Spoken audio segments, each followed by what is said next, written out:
So the next iteration of shape on my tree of life is coming through with the roots in the underworld and the body, the central nervous system moving through this vertical channel. And there's this outstretching into the world. And it's just very interesting that the feminine is uprising underneath the masculine. But I'm sitting here and I'm kind of contemplating how I want to bring in some of the underworld medicines into a middle world element. And as I'm doing that, I'm noticing this desert over here on the left, and I'm noticing these flowers over here on the right. And that speaks to me from yang, masculine, yin, feminine.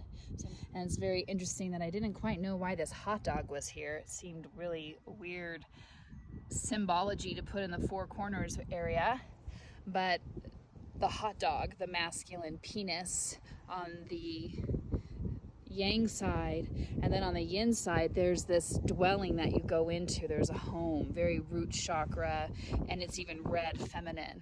So I'm really seeing this kind of yin component over here and this yang component over here.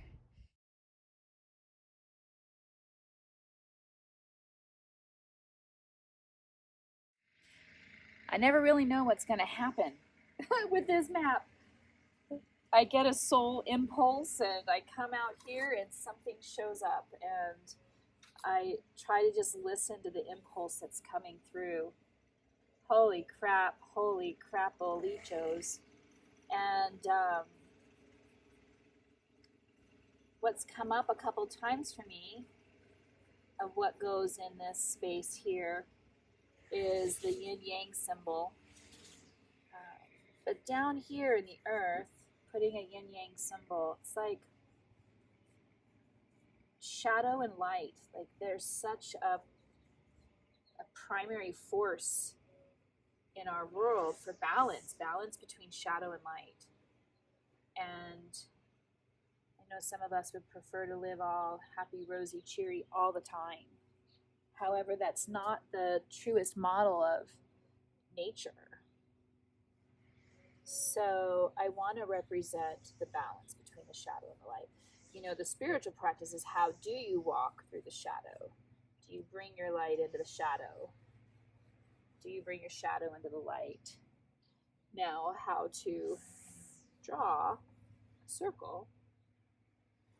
I've chosen a really light gray to use as my pencil. I should be able to paint over this color pretty easy once I get the shape that I like for the yin-yang. There's a lot of shadow that's coming up, and that's needed if we try to spiritual bypass or hide from the shadow. We're not going to get the truest magic from that dimension. And we do want to bring our light into the shadow. We want to honor when the shadow comes into the light, to be seen and named, and to bring it into relationship with other tools. It's not all shadow and it's not all light. All right, so now I got to step back and see if this even looks like a circle.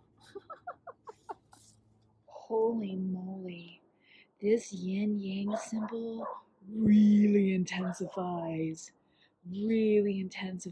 this. Oh my gosh. Holy moly. Holy moly. Holy moly. Creating this yin-yang has been a process. First circle was too small. Drawing perfect circles was challenging. Connecting in with this shape here and the S aspect of Shri.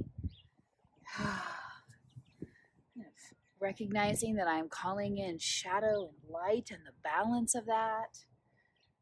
I have some fear around painting the black painting the shadow, painting the dark, painting the mystery.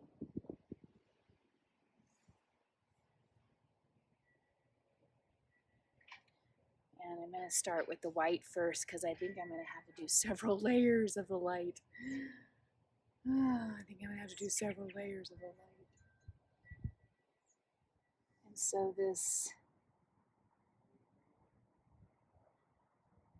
yin-yang symbol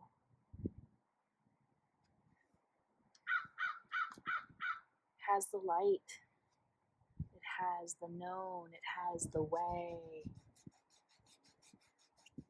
And what exactly is the light? Light is being able to see. Light exposes color. It exposes clarity, epiphanies.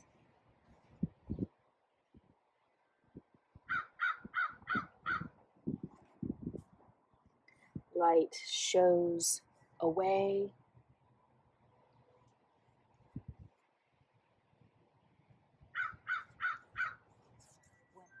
The light can be blinding. The light can be blinding.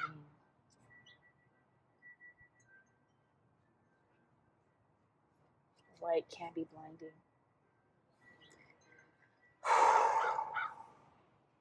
So it's windy here, and my canvas is moving, which is kind of a metaphor for life in a lot of ways, right? We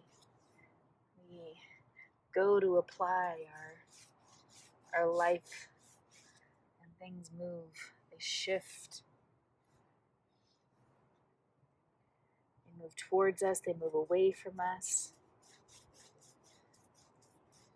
And so how does that light I'm trying to paint with just continue to guide us in the experience?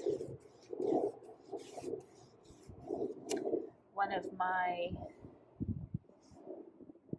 practices for my middle world apprenticeship is shining light, romancing the light. And when I got that vow downloaded, I didn't even know what that meant. Romancing the light. What does that even mean?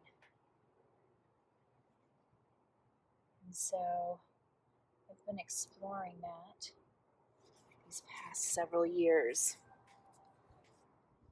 And as I have been exploring that, the image of the lighthouse has emerged, romancing the light. So it's not that there's not shadow and darkness. Romancing the light doesn't denounce that. Shines in it, because of it, even. So there's a purpose to the lighthouse that is crafted because the shadow's there. So the shadow is very much a part of the purpose of the light. If there was no shadow, would we need light? Would we know light? Oh, ooh, kazoo, wowie kazow. Look at that. That's quite beautiful. So before I get into the dark side, I'm anchoring in the light. I'm pulling the lighthouse. I'm putting it on the bank.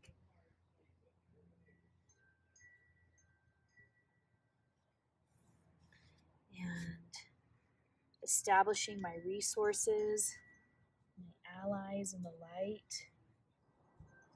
Now I'm going on to the dark side, which can be scary and fearful. The dark side, wow. Dark side. Holy moly. This is the darkest color I've painted with on this map. It's like, I've definitely felt fear about putting this black down. I don't want to call in hurt and pain, but I also don't want to associate the darkness with just hurt and pain. It's mystery, it's midnight, it's stillness, it's unknowing, it's magic, it's the undefined. And now we're in this global pandemic of so much, with viruses of the body and mind and spirit and psyche. And there's a collective descent that's happening into the underworld. I am part of that on a personal level. But there's also a collectiveness that I want to be of service to through my practice as Raven Shri. How do I honor the shadow and be in the shadow and know that it's medicine, and know that there's light contained in that depth, and that the light wouldn't be without this. This is essential. I feel the charge in my body as I start to bring the black close to the light. It's a little bit more daring and committing to paint the black. The white seemed more forgiving. I could make an error and I wouldn't see it as much, but the black, that shadow, you see it. It's right in your face, right? Holy crapola chola. So, I'm going to go to a smaller brush now so that I can get a tad bit more accurate as we start to bring these polarities together. This pandemic has really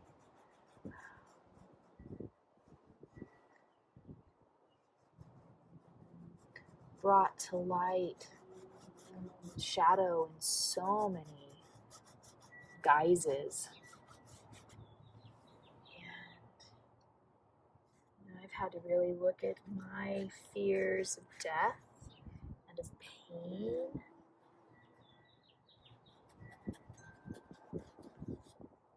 A lot of people around the planet are doing deep, dark work right now. We're doing deep, dark work right now. Wow. It is a big shift of consciousness that maybe this planet's never seen before on this level. We're connected via technology, so on a global level, we're more aware. And on a global level, we're being more impacted by this virus, by these ideas of polarity and duality, and equality and inequality. Big stuff that the human race is doing right now. Wow.